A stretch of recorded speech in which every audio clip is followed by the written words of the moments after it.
లేకపోతే పదవి కోసమో లేకపోతే చంద్రబాబు నాయుడు గారు ఏదో మభ్య పెట్టారనో ఆయన మాట్లాడిస్తున్నారని చెప్పేసి ఆరోపణ చేస్తారు. అంటే సొంత బాబాయి ఇష్యూలో కుటుంబ సభ్యులు నమ్మనటువంటి వైసీపీ అధినేత ఎవరో అభిమాని సంబంధించినటువంటి కుటుంబ సభ్యులు మాత్రం గుడ్డిగా నమ్మేస్తారా? రమణాయుడు గారు, ఇక్కడ రెండు విషయాలు సార్. మస్తాన్ రావు గారు మాట్లాడినటువంటి విషయాల మీద ఎస్పీ గారు ప్రెస్ మీట్ పెట్టారు నిన్న.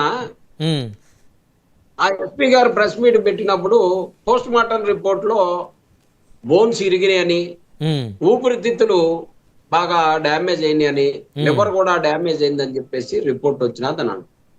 మా దగ్గర పంచనామా రిపోర్ట్ కూడా ఉంది. పంచనామా రిపోర్ట్ లో చిన్నప్పటి గారు పోస్ట్ మార్టం రిపోర్ట్ కాదు, ఎస్పీ గారు మాటల్లో అది వ్యక్తమైంది. ఆయన చెప్పారు పేపర్ లో కూడా మాట్లాడతారు సార్. ఇందా మీరు చెప్పారు పోస్ట్ మార్టం రిపోర్ట్ అన్నారు. అదే సార్, ఆ పోస్ట్ మార్టం రిపోర్ట్ లో అంశాలను ఆయన వెల్లడించారు. అది వార్తాపత్రికలో వచ్చిందని నేను ప్రస్తావించాను. రిపోర్ట్ కాదు, మీరు అది తప్పు మాట్లాడారు. అయినప్పటికి కూడా మీరు మాట్లాడినటువంటి విషయాల్ని నేను మాట్లాడుతున్నాను. పోస్ట్ మార్టం రిపోర్ట్ లో బోన్స్ ఇరిగినాయని, ఊపిరితిత్తులు డ్యామేజ్ అయినాయని, లివర్ డ్యామేజ్ అయిందని రిపోర్ట్ లో వచ్చింది అని చెప్పేసి చెప్పారు మీరు. అది ఎస్పీ గారు మాట్లాడారని చెప్పేసి చెప్పారు. నేననేది ఏంటంటే పంచనామా రిపోర్ట్ లో ఎక్కడా కూడా డ్యామేజ్ అనేది ఉన్నట్టుగా కానీ, ఎక్కడ బోన్స్ ఇరిగినట్టు కానీ ఎటువంటి వాట కూడా లేనటువంటిది అదే ప్రభుత్వ అధికారులు, అదే పోలీసులు పంచనామా రిపోర్ట్ లో ఇచ్చినటువంటి వాస్తవాలన్నీ కూడా మా దగ్గర ఉన్నాయి. పంచనామా రిపోర్ట్ తర్వాతే సౌపరిచరింది సార్.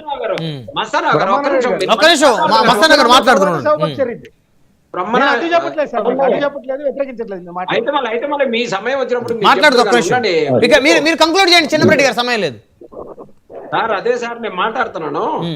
అలాగే ఎస్పీ గారు ఆ యాక్సిడెంట్ జరిగిన రోజు ఫలానా బండి నెంబరు యాక్సిడెంట్ చేసింది అని చెప్పేసి ఆ బండిని తీసుకుపోయి నల్లబాడు పోలీస్ స్టేషన్ లో, ఎప్పటికి కూడా నల్లబాడు పోలీస్ స్టేషన్ లో ఆ నెంబర్ ప్లేట్ తీసేపించి ఆ కారు ఎందుకుంది అక్కడ, ఎందుకని ఎస్పీ గారు ఆ స్టేట్మెంట్ ఇచ్చారు, బండి నెంబర్ తో సహా ఎలా ఇవ్వగలిగారు?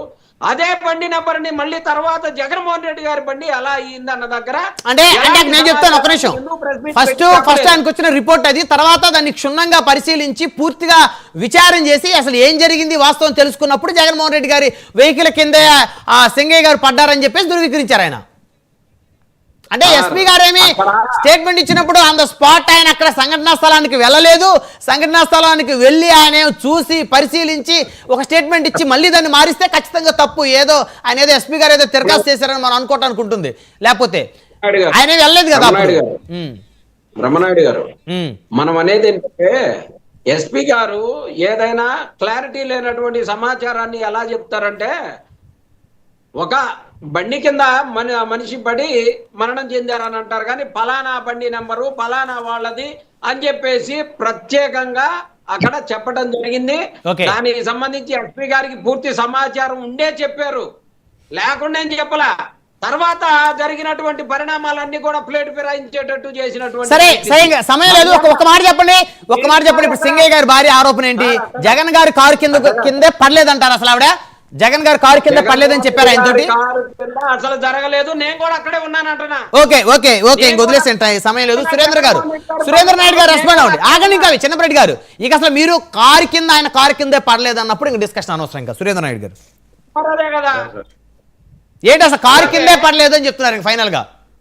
అలాగే ఇందాక టీడీపీ వాళ్ళు మాట్లాడుతూ 10 లక్షల రూపాయల కోసం నీకు 10 లక్షల రూపాయలు ఇవ్వము చెప్పబోతే ఆమెకి ఇచ్చి కూడా 10 రోజులు అవుతుంది సార్.